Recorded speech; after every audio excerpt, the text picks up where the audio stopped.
Welcome, everybody. Welcome to Ban This, the show where I take a look at a piece of art and make an argument as to why somebody would think it'd be a good idea to either outright ban it or at least make some good choice cuts. Today, I am looking at a very underrated slasher flick, Tourist Trap. Now, the initial argument I had, I'm going to disband. I'm going to do it for when I do another slasher film. I'm not sure which one. But this film, I'm going to complain because of the rating. Now, as I said, this could easily fall into a slasher film.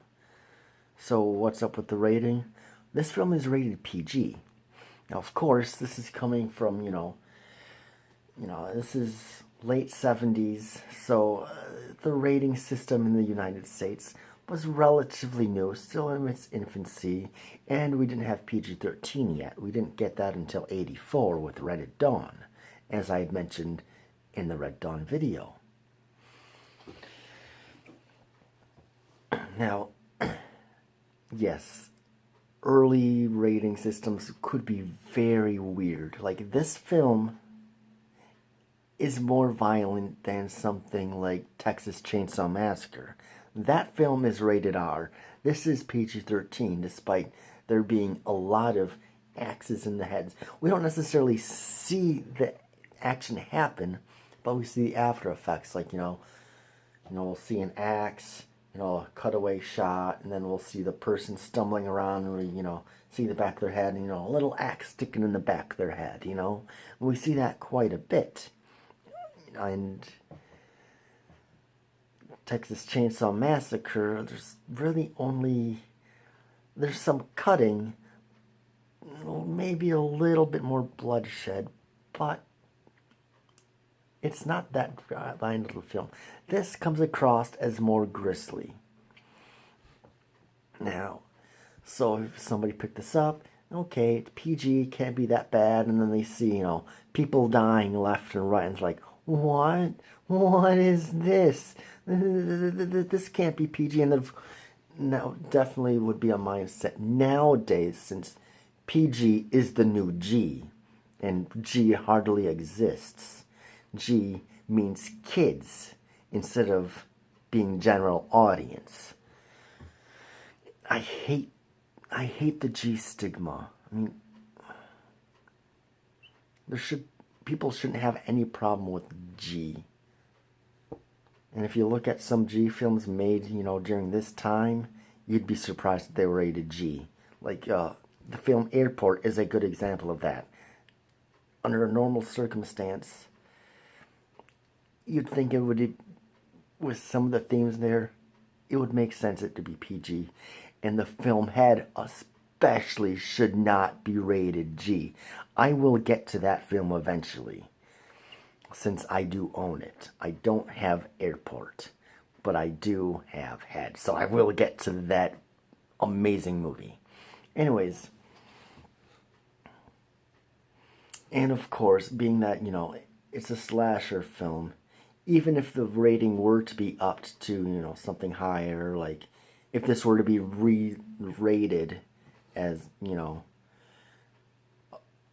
PG-13, like some older films do get rated somethings, like a lot of, older films, like, Creature from the Black Lagoon was made before the rating system.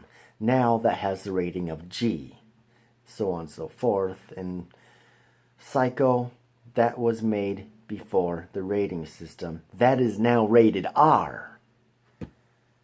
And that was, made in 59, 60, so no rating system yet.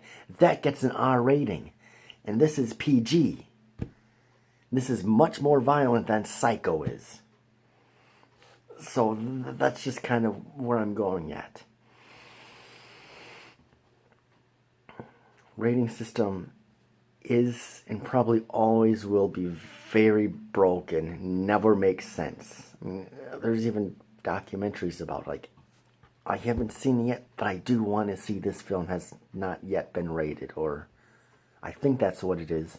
It's about the rating system in more modern times and how weird and how double standard it is, especially in regards to independent film and major studio films.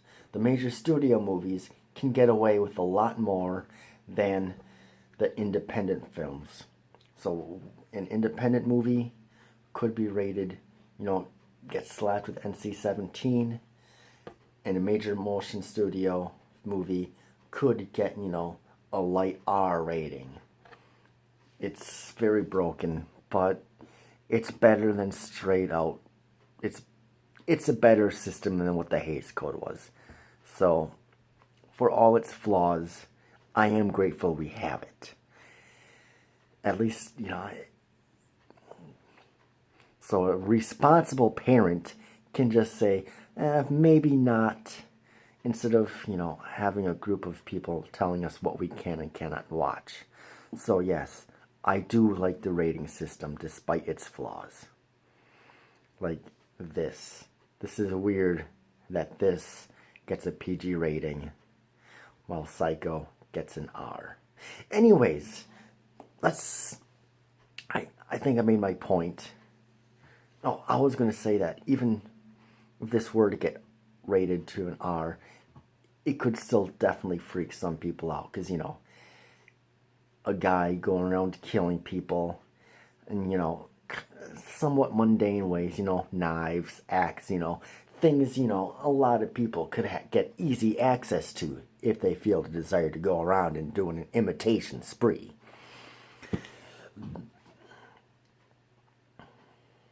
So if this were to not be PG, then I could go with the initial argument I was going to make, which I think is a delightfully ridiculous argument, but it'll make for something different than just saying, oh, this could inspire people to go on a rampage. Since I'm going to be saying that a lot with this series, and I already have said it a fair amount already. Now, I think I made my argument clear enough. Hopefully, if I didn't, oh well. I'm not going to elaborate anymore. I've already been going on for 7 minutes, going back and forth almost. I feel like I've been going back and forth. So let's talk about what I think about this movie. As I said, I feel like this is kind of underrated.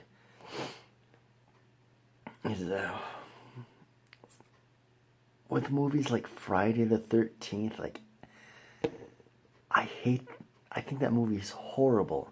And that gets all the sequels, that gets all the praise, but movies like this, only the real, more hardcore horror fans will be more aware of it. This is a weird movie. Alright, so here's basically what it is. Take either Mystery of the Wax Museum or its remake, House of Wax. Probably House of Wax more, since that's more of a horror film. Mystery of the Wax Museum has more of the mystery element going for it. So, House of Wax, Texas Chainsaw Massacre, Psycho. Blend those all together, and then when that's all mixed up in this horrible, bloody, massive, mashed up movie, sprinkle a little bit of Carrie on it. That's what this movie is. And the elements that they choose to use of each of those movies, I said, make it for a very weird movie. This is a delightfully odd film. I feel like, I don't know.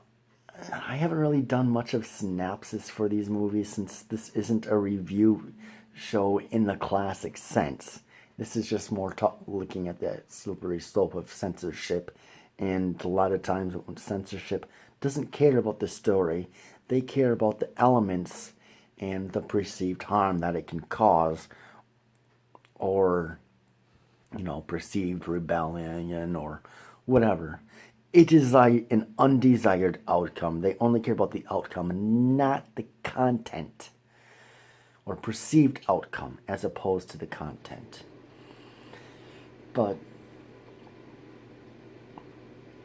the plot-wise, it's fairly standard, Young people, they get, stuck in an isolated spot. In this case, a kind of run-down wax museum.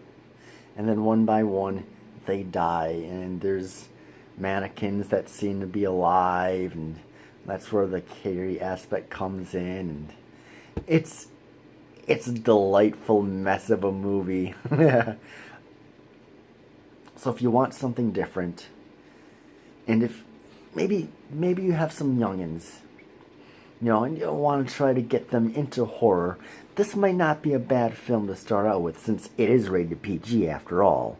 Maybe a very intense, hard PG, but PG nonetheless. So, use that, help break them in, to the horror, and then, use this as a stepping stone to get them more into the, the harder stuff. So that could be a good use of this film. Sort of like, like a lot of people will use something like, for the younger ones, will like Nightmare Before Christmas as a stepping stone. It's dark, it has, elements of horror, but, it's not too bad. And then this could be, another film, to introduce when they're a little bit older, So, that's definitely something you could use it for. Fun movie. I really like this. I don't care for slashers much. It is one of my least favorite subgenres of horror. But this was a blast. And I think it needs some more love. So if you want to see a unique slasher film that's not your typical,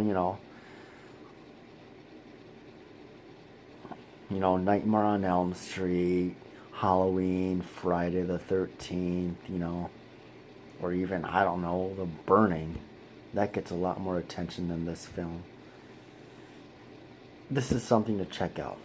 May not be your cup of tea, but if you want something offbeat and crazy, this is definitely something you might want to check out. Well, that's about it for this one. If you have an idea for a film you'd like me to make an argument for, let me know in the comments below. And check me out on Minds for social media, and you can also see most of my videos on BitChute. And also check out the Stardust app for a bunch of short reviews for myself and a bunch of other people. And all the links for the description for all those are below. So with that, I will see you all tomorrow. Take care, peoples.